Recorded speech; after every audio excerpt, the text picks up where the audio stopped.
అంతేకాదు సారీ చెబుతూ వాళ్ళు చెబుతూ కూడా he mention that word. That's very very wrong. అది ఒక పెద్ద మనిషి అయ్యండి.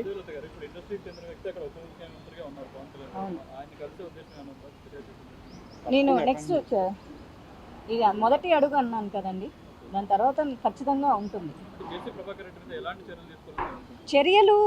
లీగల్గా తీసుకోవాలండి. నేనేం చర్యలు తీసుకోను. లీగల్గా నేను ఖచ్చితంగా ప్రొసీడ్ అవుతా. మొట్టమొదటిగా నేను మీడియాకి ఇన్ఫామ్ చేస్తాను. అందుకే మొదటగా నేను ఇప్పుడు చెప్తున్నాను, మహిళా కమిషన్కి నేను మొట్టమొదటిగా కంప్లైంట్ ఇవ్వడం జరిగింది. తర్వాత హ్యూమన్ రైట్స్ కమిషన్ కూడా, because I'm hurt and I'm threatened. So వాళ్ళిద్దరికి ఇచ్చా. కేస్ నెంబర్స్ కూడా ఫైల్ అయ్యాయి, నా దగ్గర ఉన్నాయి, మీకు ఇస్తాను. దెన్ విత్ యాక్షన్స్ పరంగా నేను మా అసోసియేషన్కి రావడం జరిగింది. మా అసోసియేషన్ని బ్లేమ్ చేయలేదండి. తను ఇలా కంప్లైంట్ ఇచ్చాము, వై నాట్ యాక్షన్ అనేసి ఏదో పెడుతున్నారు వాళ్ళు. దాంట్లో క్లారిటీ లేదు. మీరు వచ్చి మా దగ్గర క్లియర్ కూర్చొని మాట్లాడితే తప్ప నాకు ఆ ఇష్యూ గురించి ఏంటి తెలీదు. లేదు, అది మేము సీరియస్గా తీసుకోవట్లేదు. వేరే వేరే పనులు ఇప్పుడు డైరెక్ట్గా వచ్చేసి ఇప్పుడు మాధవీలత గారు వచ్చారు కాబట్టి ఇది ఒక ఇష్యూ. ఇంకా లేని ఇష్యూస్ ఉన్నాయి, వాటి మీద కాన్సన్ట్రేట్ చేస్తున్నాం. ఇప్పుడు లేని దాన్ని మేమే వెతుక్కొని వెళ్ళి మా మీద కంప్లైంట్ వేస్తారు, మేము మీద కంప్లైంట్ వేస్తాం. మీరే చెప్పారు కదా, నేను చెప్పానండి. మళ్ళీ చెప్పాలంటే మళ్ళీ చెప్తాను. నేను ఎప్పుడు ఇవ్వలేదు, మాకు కంప్లైంట్ ఇవ్వలేదు. మాధవీలత గారు ఇలా ఇచ్చారండి, అలా పూనం కౌరు ఇచ్చి దీనికోసం మాట్లాడాలి. ఆవిడే మాట్లాడుకుంటుంది. అది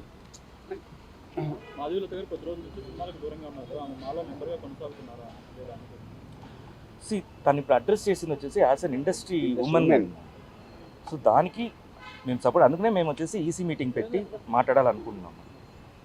so that is going to be our next action.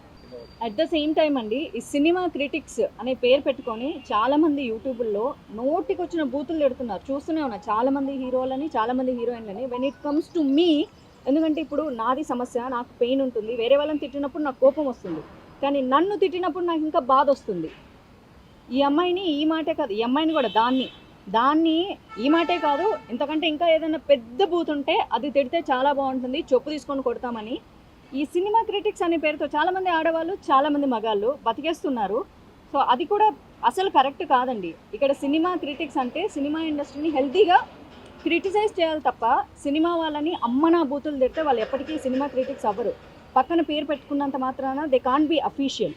So ఇదొకటి నేను చెప్పాలనుకుంటున్నా. సో వాళ్ళ మీద కూడా లీగల్ యాక్షన్స్ తీసుకోవాలని అనిపించినా తీసుకొని వాళ్ళని హీరోలని, హీరోయిన్లని చేయదలుచుకోవట్లేదు కాబట్టి ప్రస్తుతానికి వదిలేస్తున్నా. బట్ రేపు పొద్దున్న నా గురించి ఇంకొక మాట మాట్లాడితే కనుక డెఫినెట్గా చాలా పెద్ద సీరియస్ యాక్షన్ లీగల్గా తీసుకుంటానని చెప్తున్నాను.